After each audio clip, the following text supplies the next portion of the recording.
Welcome back to our Enterprise Watch segment. You're still watching Market View. This is the Thursday edition. Now, the Construction Industry Council took part in the entrepreneurship program, engaging 7 construction companies in the first phase. It included 17 youth participants. Now, with the launch of the UNDP CIC Internship Program 2.0, the next phase is set to build on that momentum. There's a lot of questions around it, like when will it begin, when will it end, and most importantly, how will young people benefit? To give us more insight, we have in studio Catherine Motsa, the Research and Business Development Manager at the Construction Industry Council. Very good afternoon to you and welcome to the program. Thanks for having me, Sfiso, and good afternoon to the viewers out there. Yeah, I want to start with the latest development. Obviously, launching this, you're calling it the UNDP CIC Internship Program 2.0. What is in the heart of the next phase? And could you walk us through its timeline, if you would? Okay, the timelines run about September, October. That's the initiation stages of conducting a market, sort of like a mini market research on the companies that will help absorb the students or the graduates, interns.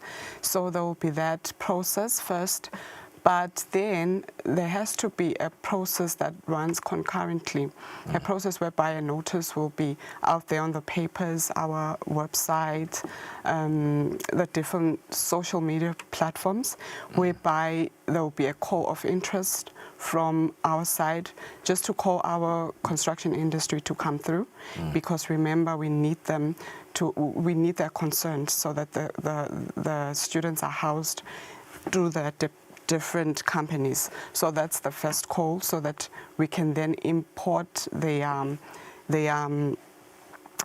what you call their credentials as companies through the UNDP portal.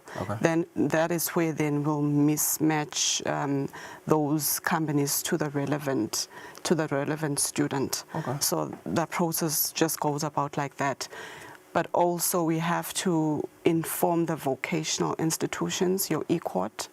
We usually work with ECOT, UNESWA, VOCTEM, Limkokwing. That was our first experiment in the first cohorts. But we open to the different universities, even across borders, because we know that they provide your degrees and whatnot. So this cohort will be open. We are more inclusive in nature right now, because even UNDP has that notion that we have to include different facets from your BComs, your QSs in terms of quality and safety. So we are open, we are going on a larger scale right now. But firstly, we are at a smaller scale because we were conducting a pilot just to see a sense and have quick wins and quick teething problems so that we can fix in the next cohort. Absolutely. And while you are being inclusive, you also want to make sure that there isn't any misplacement of, obviously the field of expertise or of study of all these young people. And how do you go about, making sure that that is indeed the sort of approach to it, that you are aligned to what you study? I'm sure the interns at home are watching and they're very excited because we know the very concerning high rate of unemployment in the Kingdom of Eswatini right now. So it's important. Okay, when we go about doing that market research in terms of sensitizing our stakeholders, especially the construction companies, we want to get their level of demand in as far as skills is concerned, so that we can know how we then go about approaching ECOT in as far as what is available. So we wouldn't want to then jinx it and call upon probably a skill that is not needed, even though we hope that certain skills are needed also. But we are mindful that the contractor, they have to have that call that I'm actually short of civil engineers, QAs, or mechanical engineers, etc., etc. You are not on the outside looking in. You are neither on the inside looking out. You have a vantage point. I would say you're in the middle and you're looking around. So I propose this question to you.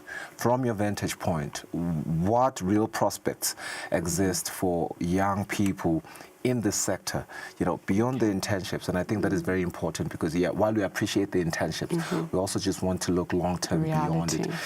do you give these people a clear long-term career pathway beyond the internship? Okay, there is a lot of work that has to be done on our side, but we really do attend the career expo and whatnot, and we do advise on our skills gap analysis that we conduct on a probably year-to-year basis, and also as references from the labor market skills and your ESSA packs and whatnot. So we had gauged that the market needs more of engineers and in as far as mechanical and a manner of approach, just taking our services to the people. So instead of us waiting for our contractors to just absorb jobs, we go out there to the different project owners, for example, your central bank of Eswatini, who is currently looking into constructing their head offices. So there are different criteria that are needed, the tender documents and whatnot, and everything that is needed from the development banks in question. So we come to a place whereby we take the project owner and we take our contractors into sort of like a B2B session, whereby all the nitty-gritties that are needed right there in as far as construction related as construction things are related is concerned, they are being narrowed down into your simple terminology as possible. Just unfolding each and every contract and what it means for the Eswatini person seated right there, and having none whatsoever the technical know-how of grasping the concepts. And one aspect also, we do conduct our development trainings that are informed by also an analysis of where the findings at the time, the findings and as far as skills gap is concerned, and the agility in as far as what actually are the needs of the construction industry in as far as grasping and learning and everything. Seems comprehensive. I want to ask though, as in any other sector, when it comes to tenders and competitiveness, there's sometimes, and it might hurt to someone that's listening, there's the level of entitlement that some people have when they don't necessarily meet the standards or the criteria that you have just spoken about. What message do you have to those people who don't necessarily have, who don't meet those standards but feel like they are being left behind when the contracts are being awarded?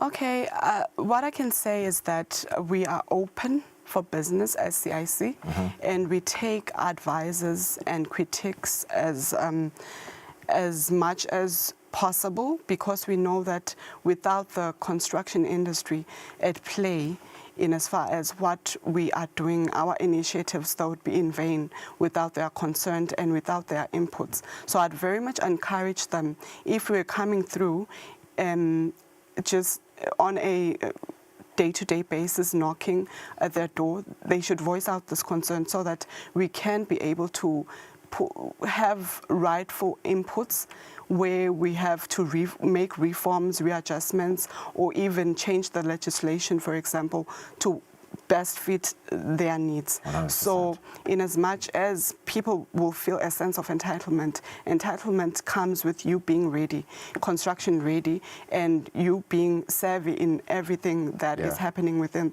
the construction space, be it legislative, be it anything really, just make it a point that you are heard, and we will take it into task that we do whatsoever best as possible so that the construction industry thrive. Catherine, thank you so much for your time. That's Catherine Motsa, the Research and Development Manager at the Construction Industry Council, talking all things the internship 2.0 to empower our youth in the Kingdom of Eswatini. We have Sandalas Bia ready to join us via our video link. Market analysis after the break.